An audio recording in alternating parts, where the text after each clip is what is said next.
The last year or so, I've been working on a project in Amherst with Wendy Ewall. And the project is on, we're looking at informal economies or non-monetary exchange economies. And there's an economist there, Julie Graham, who has been working with a group at UMass on kind of figuring out how to expand the notion of how we talk about our economic production. And really, they're trying to figure out how you can be inclusive of the large part of the economy that happens outside of the market, through non-monetary exchanges.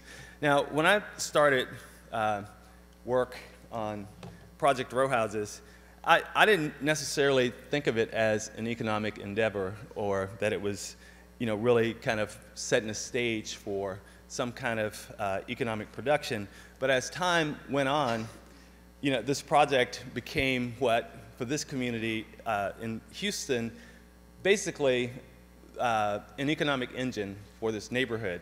And it was a non-traditional approach, and particularly in Houston, a place that doesn't pay very much attention to its historic value. It had to come from kind of an alternative perspective.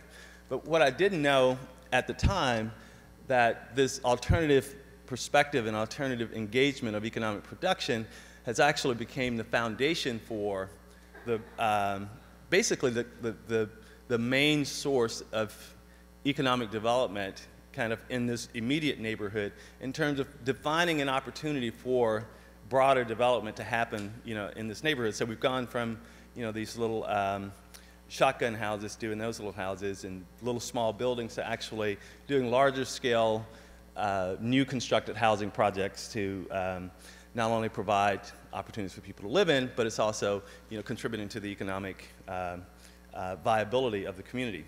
But one of the things that happened over the time of working on Project Row Houses, and particularly in the last year or so, working and listening to Julie Graham speak about alternative economies, it's helped me to kind of think of the work that I'm doing in the production in a little bit of a different way that kind of addresses this whole notion of the alternative economy. Well, the thing I wanted to do, and since I've been working on Project Row Houses, and it's this big, massive collaborative project, I wanted to figure out a way I could work on something that had a smaller scale to it, that I could kind of understand it in a different way and examine it and reflect on it in a different way.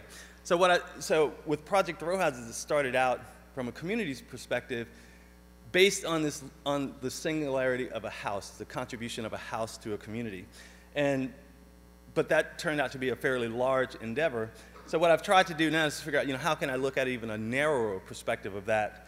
And so I started to pay attention to some of the other unforgotten and undervalued resources within this community that I see on a daily basis, and start trying to figure out, how can we rethink these valuable resources, people that give and take in ways that they don't necessarily give for money, and when they receive, it's not necessarily in monetary forms, but there is something about what they give. And so what I'm going to do is I'm going to show you 4 little projects that they're really kind of just my investigations of potential projects that are happening in the neighborhood that I'm working in Houston, that's connected with Project Row Houses but separate. This is a young man, Benjamin Benson, who basically he's this kind of odd character that people look at as an oddity in the community, but he performs throughout the community in these very kind of mysterious ways, and he always pops up at places that that has these incredible moments. And so I've been following around and trying to capture him in these situations, and this is just an example of that, of catching him at the burning of a house, which there were lots of people burning their real estate in the neighborhood, trying to get rid of the improvements so that they just have the real estate land values. And so I've been doing these projects in ways that I can kind of place them out in the community to kind of redefine within a community context the contribution that these people are making that they're not necessarily getting paid for. Now, the next 2 I'm going to show you is 2 projects that have a more defined role in terms of really trying to create an economic opportunity for these individuals that basically contribute, but they don't necessarily get acknowledged in a way, neither economically or valued from the community perspective. So this guy was, his name is Eugene Howard, calls himself brother-in-law, and you know, he loves cooking for people and sharing and that kind of stuff. So basically, you know, what I've tried to do is to garner that kind of spirit that he has in the community and redefine him and project him out in the community in a way that ultimately will lead to a business opportunity for him. And we're very close to actually getting this together, although it's going to be tweaked a little bit from just a restaurant to a kind of community store. A second one is a woman, she calls herself Cookie Love. She walks through the neighborhood with grocery carts, plastic bags and stuff. One day I happened to be at the laundromat and found out that she was actually collecting people's clothing to wash them at laundromats. Well, she does more production in the laundromats than the people who own them, that they kind of run her off all the time. And so I was talking to her about the possibilities of doing something that would expand the opportunity for her to run her own laundromat. And so Cookie Loves is almost ready to happen. And then finally, this is Kenya Shabazz, who's kind of Black Panther of 2.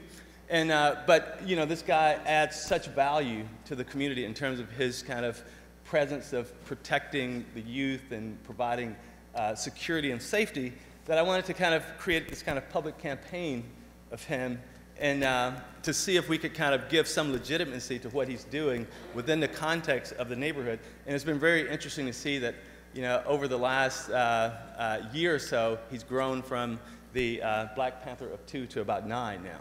So, but anyway, but what's really interesting about these little engagements, and I tie it back to Julie Graham's, you know, idea of valuing the alternative, because it is the foundation for which we can expand our notion of how our economy functions. Thank you.